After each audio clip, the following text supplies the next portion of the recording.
Court की तरफ से SC/ST आरक्षण में क्रीमी लेयर और उपवर्गीकरण करने के फैसले के खिलाफ अनुसूचित जाति जनजाति प्रकोष्ठ मोर्चा ने 21 अगस्त यानी कि आज भारत बंद बुलाया था, जिसका असर पूरे देश में देखने को मिला और ज्यादातर राज्यों में तो एक भी दुकान नहीं खुली और ये आंदोलन पूरी तरह सफल नजर आया। बिहार की राजधानी पटना में पुलिस को लाठीचार्ज करनी पड़ी। वहीं प्रदर्शनकारियों ने आरा, दरभंगा और मधुबनी में ट्रेन को रोककर प्रदर्शन किया। देशव्यापी बंद के आह्वान का मध्य प्रदेश में आंशिक असर दिखाई दिया और स्थिति पूरी तरह शांत रही। वहीं राजस्थान के अलवर में यह आंदोलन पूरी तरह सफल रहा। शहर में सभी बाजार बंद रहे। वहीं राजस्थान के कोटा में विश्वविद्यालयों में परीक्षाएं टाल दी गयी। SC/ST के लोगों ने राजनीतिक दलों को उनके आंदोलन से दूर रहने के लिए कहा था। हालांकि राजनीतिक दलों ने इस आंदोलन का खुलकर समर्थन किया। वहीं सपा प्रमुख अखिलेश यादव ने ट्वीट कर कहा कि जन आंदोलनों से बेलगाम सरकार पर लगाम लगती है। शांतिपूर्ण आंदोलन एक लोकतांत्रिक अधिकार है। इसके अलावा झारखंड में बंद का मिलाजुला असर रहा। वहीं पश्चिमी सिंहभूम में भी मिलाजुला असर देखने को मिला।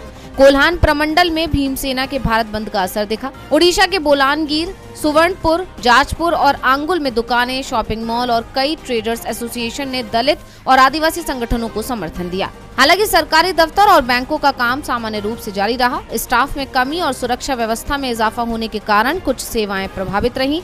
इसके अलावा आपातकालीन सेवाएं जैसे मेडिकल सेवाएं, एम्बुलेंस, पेयजल, पब्लिक ट्रांसपोर्ट, रेल सेवाएं और विद्युत सेवाएं चलती रहीं।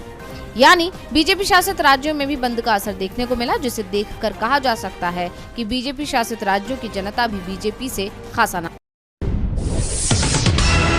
बचाने की मुहिम में राहुल गांधी लगातार फ्रंट फुट पर खेलते हुए नजर आ रहे हैं।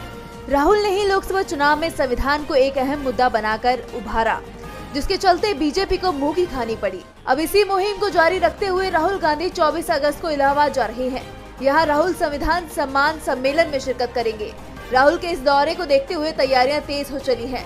बता दें कि ये सम्मेलन Allahabad medical association convention centre में दोपहर 1 बजे से शुरू होगा। इसको लेकर राहुल ने अपने व्हाट्सएप चैनल पर एक मैसेज भी शेयर किया है। राहुल ने लिखा कि मैं आप सभी को समानता, स्वतंत्रता, बंधुत्व और न्याय के मूल मूल्यों की रक्षा और उन्हें बनाए रखने के हमारे मिशन में शामिल होने के लिए आमंत्रित करता हूं। इससे साफ है कि राहुल गांधी संविधान को संरक्षित करने के अपने मिशन में लगातार आगे बढ़ते जा रहे हैं, जिसको लेकर बीजेपी की टेंशन बढ़नी तय है। टिकटॉक की घोषणा से पहले ही बगावत के सुर फूट पड़े हैं। बगावत करने वाले कोई और नहीं बल्कि उन्हीं के मंत्री चौधरी रणजीत सिंह चौटाला हैं। हरियाणा की बीजेपी सरकार में बिजली मंत्री रणजीत चौटाला ने अपनी ही पार्टी को खुला चैलेंज दे दिया है। रणजीत चौटाला ने कहा, रानिया से बीजेपी मुझे टिकट देती है तो ठीक, वरना बीजेपी अपना देख ले। मैं रानिया से चुनाव जरूर लड़ूंगा और जीतूंगा भी। मैं चौधरी देवीलाल का बेटा हूं। प्रदेश की 90 विधानसभा सीटों पर मेरा अपना जनाधार है। कांग्रेस नेता और पूर्व सीएम भूपेंद्र सिंह हुड्डा से हाथ मिलाने के सवाल पर उन्होंने कहा, समय की बात है, राजनीति में समय बदलता रहता है। उनके इस बयान के कई सियासी मायने निकाले जा रहे हैं। कयास लगाए जा रहे हैं कि अगर उनकी मांग पूरी नहीं की गई तो रणजीत पार्टी छोड़ सकते हैं। बता दें कि रणजीत सिंह चौटाला लोकसभा चुनाव में बीजेपी में शामिल हुए थे। हाल ही में हरियाणा लोकहित पार्टी के नेता गोपाल कांडा के भाई और बीजेपी नेता भाई गोविंद कांडा ने सिरसा की रानिया सीट से अपने बेटे धवल कांडा को उम्मीदवार घोषित कर दिया। इसको लेकर बिजली मंत्री रणजीत चौटाला भड़क गए, जिसके बाद उन्होंने समर्थकों की मीटिंग की, जिसमें बीजेपी नेताओं को नहीं बुलाया। मीटिंग में रणजीत चौटाला ने नाराजगी जाहिर करते हुए गोपाल कांडा को लेकर तीखी बयानबाजी की।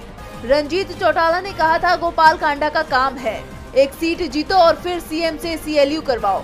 इस बार ये सिरसा भी हारेंगे। रणजीत चौटाला ने चेतावनी देते हुए कहा कि रानिया सीट पर किसी और को उतारा गया तो वो अपना फैसला लेने के लिए मजबूर होंगे।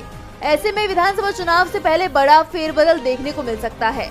रणजीत सिंह चौटाला के बगावती सुर बीजेपी के लिए भारी